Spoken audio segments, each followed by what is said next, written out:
Romance genres can be hella confusing, but don't worry, I'm here to break them all down for you.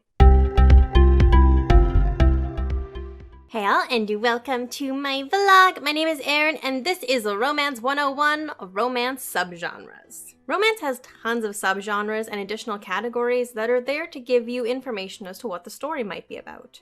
A lot of terms tend to be used interchangeably or incorrectly, so understandably it can be very confusing when you're trying to figure out what's what. That's what you have me for. We're gonna go through everything, break it all down, and make it as simple as possible.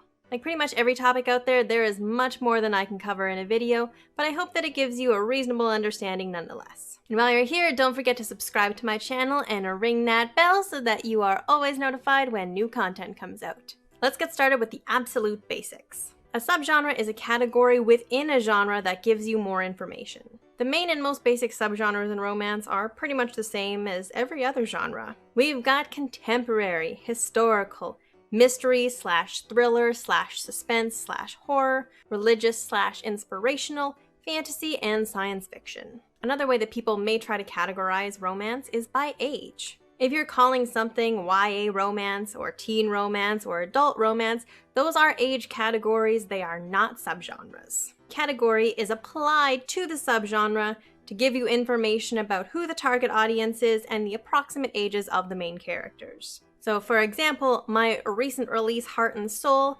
is a contemporary romance and it is also an adult romance. I've also seen people organizing romances around heat level. If you have not yet watched my video going over all that, I will be sure to put a link in the description below so you can check it out. For now, if you've seen any romances that are tagged as sweet romances or erotic romances, those are in reference to heat levels.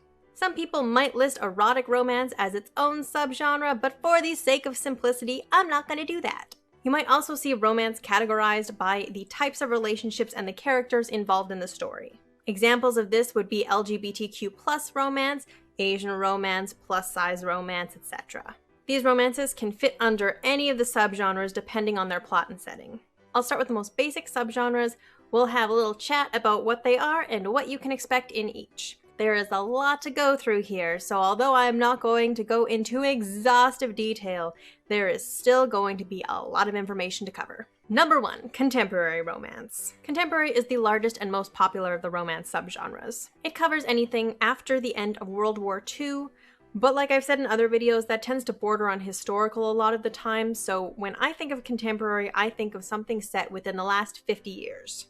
Despite that definition, if you're picking up a contemporary romance, you can probably be reasonably certain that the events of the story are going to take place within a few years of when the book was published. Contemporary can be a tricky label to apply because it is a reference to both the subgenre and the setting. Because of this, I will rarely see a book called contemporary regardless of setting unless it is exclusively a contemporary romance. A book may have a contemporary setting, but be a fantasy or a horror or what have you, but it will not be given the contemporary label because it is not a reference to the subgenre.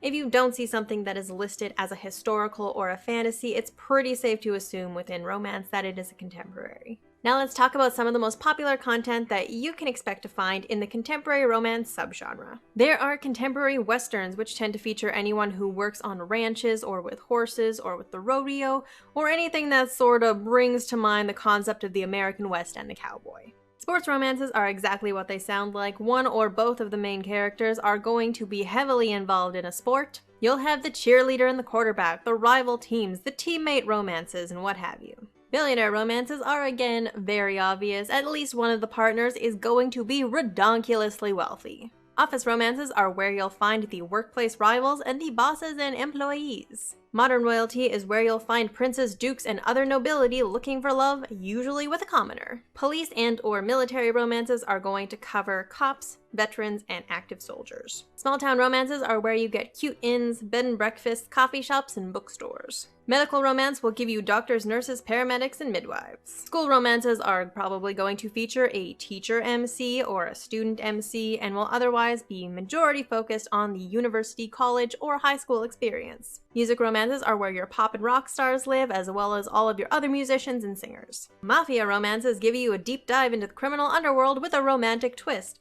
Maybe you'll have the Romeo and Juliet of mafia families, or a cop and mafia romance. Working and middle-class romances sidesteps the elite and gives you a look into the romantic lives of the average person. Here we focus on small business owners, parents, and trade workers. Wedding romances involve your wedding planners, your main character and love interest meeting at a wedding, or someone being left at the altar. Your celebrity and socialite romances cover your actors, models, people who are famous for being famous, and the children of rich people. And your legal romances are gonna have lawyers, judges, and any kind of story that's revolving around a legal battle. Number 2, historical romance. Historical is going to cover any setting that is prior to the start of contemporary. I've recently seen a lot of historical fiction authors that I follow writing books set in the 1960s, so I'm going to make the cutoff 1970s. So historical is everything from 1970 back into the dawn of humanity. Historical romance is intensely dominated by books that are set in the United Kingdom, and the lion's share of those are set in the 1800s and early 1900s. Obviously, books exist outside of that setting, but you're gonna have to look a little bit harder on your library shelves to find them. English romances are extremely popular. Under this, you'll find Regency, Gothic, Victorian, Medieval, and Tudor, etc. This is also where your 1,000,001 Duke romances live. Scottish romances are also extremely popular because no one ever gets tired of a Scottish man in a kilt. Then you have the westerns, which is where you're gonna find your cowboys, saloon girls, your gold rushes, your mining towns, your oil tycoons, your American heiresses, and a lot of your Native American romance. Native American romance doesn't necessarily have to fall under western historicals, but majority of the ones that I've ever seen coincide with the settlement of the American West. Then you have your World War I and II romances, which tend to focus a lot on England and France. Although this was a global conflict, good luck finding any stories that are set anywhere outside of the Western Front. Most of these romances will cover soldiers falling in love with their nurses, women taking over men's work, and men returning home after they've almost died for their longtime crush to realize that they were actually in love with them. Pirate romance is also very popular because who doesn't love a good pirate? Here you've got pirate queens, kidnapped princes, sailors fending off pirates to protect the passengers, all that good stuff. Renaissance romances have papal intrigue, fabulous artists, elaborate parties, and very powerful families vying for power. And then there are heiress romances, which are kind of like if Western romances and English romances had a baby, because there was this huge trend of men from failing English estates marrying wealthy American heiresses. You can honestly have a category for every single location and time period, but that would get extremely long and tedious. There are more and more stories coming out, and authors are continuing to branch out and telling stories that are set outside of Western Europe. I'm never going to tell you to not write that 18th or 19th century Duke romance. I'm just saying that the entire rest of the world in history exists, and I, for one, would be very excited to read some historical romances set somewhere else. Number 3, mystery / suspense / horror / thriller. Yes, I am shoving all of these together because there is so much overlap. So let's break down each of those first. In a mystery, you are only as aware as the person who is solving the mystery. You're not given any extra information and you have to figure things out alongside the protagonist. A cozy mystery, which a lot of romances tend to be, are focused around small towns, and a lot of the violence associated with these crimes tends to be pretty downplayed. In a suspense, you might have information that the protagonist does not. They might not be immediately aware that they are in danger, and that is something that they learn and is escalated as the story goes on. In a thriller, your protagonist is going to be aware of immediate danger. Thriller is sort of like if suspense and horror had a baby. Horror is not something that typically shows up in romance very often, but when it does, it goes beyond those other 3 categories to really try and scare the reader. I read a really interesting article about the future of the horror subgenre in romance written by Jessica Avery. I will link that in the description below if you would like to learn a little more about it. Some of the more common things that you will see in this subgenre is murder mysteries. Someone's dead or there was an attempted murder. Your pair are either the ones trying to solve the case, or a love interest was probably the intended victim and the other one is trying to save them. Ghost stories are also pretty common here. Here you are much more likely to have a ghost as a love interest. There is some debate as to whether a ghost can qualify as a happily ever after since they are dead, but there are circumstances such as within paranormal romance where it kind of makes sense. With these ghost stories, there's usually a ghost causing some kind of trouble. Maybe they scare the bejesus out of the main characters, and then they can bond over that. You may also encounter a helpful ghost who is only scary until the truth of whatever their situation is revealed. This is also a good spot for treasure hunts. It leans in really well because there are a lot of shitty things that people will do to try and get rich quick. Maybe your protagonist lives in a home where there's rumored to be a buried treasure there. Maybe they're obsessed with some kind of treasure and go on a journey to find it. Maybe they meet and fall in love with another treasure hunter. This is also where you'll find spy thrillers. You've got your agents of every variety, CIA, FBI, MI5, etc. You could have an agent and agent romance, an agent falling for someone that they're supposed to protect, or falling for the enemy. You also have your detective and PI stories where your hard-boiled detective is probably going to find love.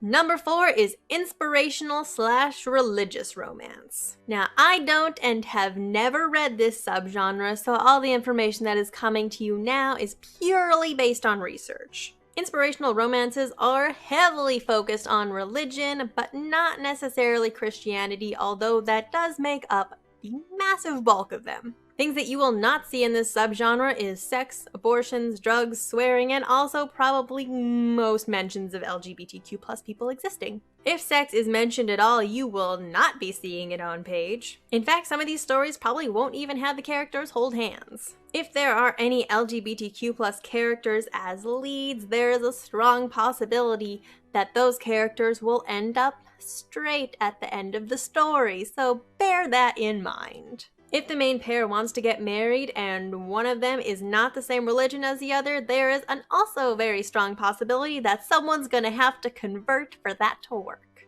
These stories are all going to focus around faith permeating the characters' lives, whether they are discovering religion for the first time, returning to a religion, or bringing it to other people. And it seems like there are at least a few romances for each of the different Christian sects. Because these stories are focused around faith, they do have the potential to show up under other subgenres, such as historicals versus contemporaries, but because of their content, they are basically their own subgenre. There are two particular subgenres within the inspirational religions, and those are Christian historicals and Amish romances. With Christian historicals, it tends to be a lot of pioneer or Wild West stories, with a pretty heavy focus on manifest destiny and the settlement of the West. And then you have Amish romances, also known as bonnet rippers. These are probably not going to be written by actual Amish people, but if you want a vaguely Amish story, that's where you can go for that. Number 5, science fiction. Sci-fi romance is pretty much just romance set in a futuristic setting or an alternate universe, alternate timeline, or there is space travel, aliens, or robots. With alien romances, you're going to see a lot of cross-species pairings. Alien impregnation is also going to be a thing that will show up. Here is also where you'll tend to see female characters being pressured into marriage for safety or given away as a prize. With mutants, a lot of these are going to be very reminiscent of Marvel and DC, but they don't want to directly rip those off, so it's just like an approximation. Enjoy. Cybernetic romance is all of your cyborgs and enhanced humans finding love. With robot and android romances, be prepared for a lot of sex bots and these androids discovering their humanity. There's also romance in space, because it takes a long time to get places, so you might as well occupy yourself trying to woo that beautiful crew member. And body swapping, because what good is fabulous advances in technology if you can't use it to experience your partner in a variety of corporeal forms? And number 6 is fantasy. Fantasy is extremely well known across all the genres. If there are magical elements, whether within our world or another world, or the world itself is completely made up, you've got yourself a fantasy. Fantasy romances are simply romances that take place within those fantasy elements. This is going to contain your paranormal romance, your urban fantasy romances, and both your high and low fantasies. Let me break those down a little bit for you so you know what each of them are. Paranormal romance blends magic and other things that are beyond scientific fact. It usually melts together fantasy, science fiction, speculative fiction, and horror. High fantasy or epic fantasy refers to anything that is set within a totally made-up world, versus low fantasy, which is set in our world. Urban fantasy centers around magical elements but set in an urban setting. Some things you'll commonly see in fantasy romance is humanoid magical creatures. Your vampires, your werewolves, your witches, your fays, your shifters, and your demons. All of those are extremely prevalent in fantasy romance. There is no shortage of books about any of them.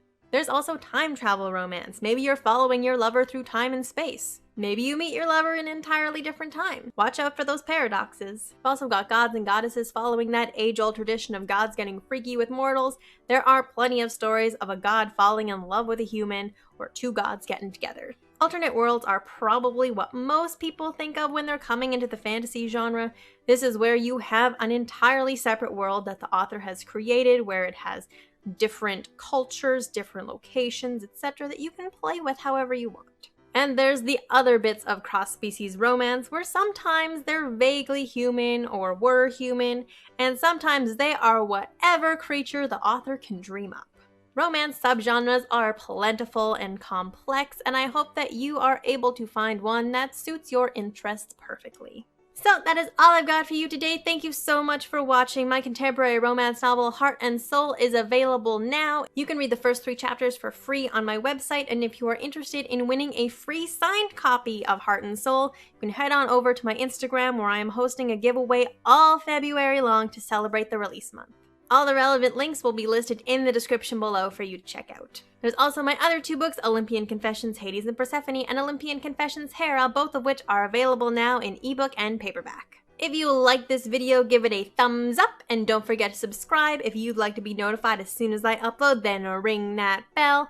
All my social media links will be in the description below, and I will see you all next week with another video. Bye!